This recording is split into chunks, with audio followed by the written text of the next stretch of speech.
what does it mean? You talked about coming to a place like this and what this facility means for the community. Can you talk about that a little bit more again?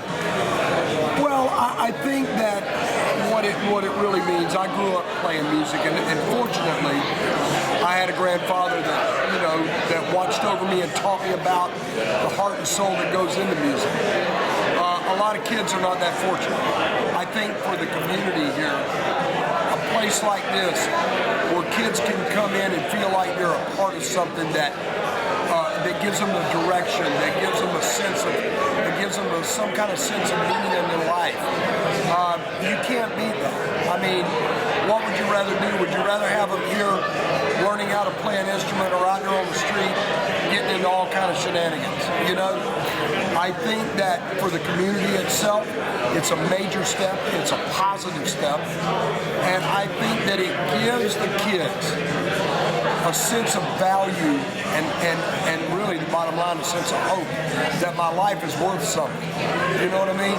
Instead of not worth anything. And for me personally, I'm going to talk to Chuck. I want a couple of kids to sponsor and send money to every year, you know, to take care of their lessons because that's really important to me. My grandfather instilled that in me, you know, I'm a humble guy and I'm a very down-to-earth and very connected. And to me, I want to see kids do great. My daughter, I got a 22-year-old daughter, and she's done wonderful in her life because I tried to instill in her, be responsible, you know, take the opportunities when they come up, grab hold of them. You might not ever get them again. This is an opportunity, and it's a great opportunity to instill a sense of value and, bottom line, hope in their life. Now, we never know, again, like you said, where the next great rock band is going to come from. And you talked about growing up in Hell House and whatnot. Oh, yeah. Well, you know, when we got started, man, when I got started in music, you know, I was around bands growing up with my grandfather because he played in and out of Nashville with a lot of the old country stars. So I grew up around it.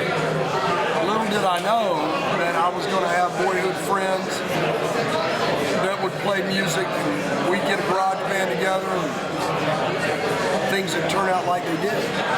Next thing you know, we write a hit song and it's on the radio, and the next thing you know, we're off and running, you know? Maybe we didn't make the smartest decisions back then, but we tried to do our best. And now I've come this far down the line. And like B said, you know, 40 years of dumbass and 20 years of smarts, you know. But you know what? I wouldn't trade it for nothing. I went out there and I worked hard, and that's what I try to tell all these kids, man. Go out there and work hard. Don't expect it just to be handed to you hand over fist. You know what I mean? It takes hard work. When they're taking lessons here, that's hard work. Because you got to come back the next week and show them that you rehearsed what they said to do. And if you keep falling behind, it just takes that much more effort to catch up.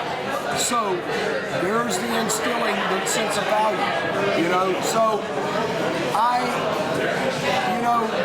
being a part of two great Southern rock bands in my life, I feel very blessed and fortunate that I was able to do that. Who knows? The next great super group might come right out of this building, out of this town. Nobody don't know that. Right. You know, only the future will tell. You know what I mean? Let's hope they make the right decisions and go in the right way.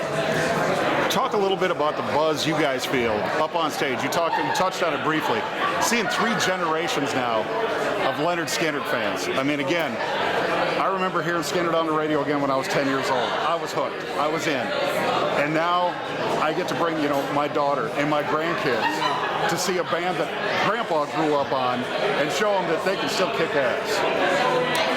Well, what happens is that really the secret to it is about great songs. I've been very fortunate to have been a part of great songs. Everything from Freebird to Alabama to right on down down through the Skynyrd catalog, right on down through Blackfoot's catalog, Highway Song, Train, so forth and so on. It's all about great music that stands the test of time. And I feel that, you know, right now, I'm very fortunate to be able to go out on the road every year with Lynyrd Skynyrd and step out on that stage and see these kids there with their older brothers, sisters, or their parents. 3 generations of fans. We're going into our 4th generation. Skynyrd just celebrated his 40th anniversary since his first release in '73 this past year. That's saying something. You know, the band's been together probably 45, 46 years. I consider us right behind the Rolling Stones, you know what I mean? And we're going to continue. We're excited about the future. We're going to keep on keeping. As long as people want to hear it, we'll be there. And we'll be here May 31st, you can guarantee that. Oh, we're looking forward to having 25, 30,000 people out there. Rickey, thank you so much. Bless you, brother. My pleasure. It's been a true pleasure. True pleasure. Thank you. I love that.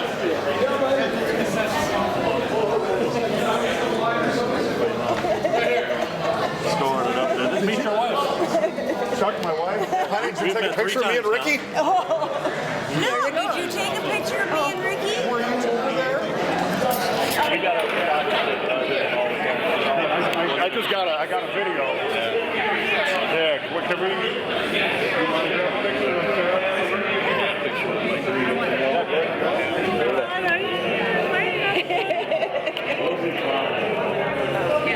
Chuck, you can crash the photo. What's that called? You can photo bomb. Photo bomb. It's just going to be as simple as just hitting that button. Okay. Okay, he just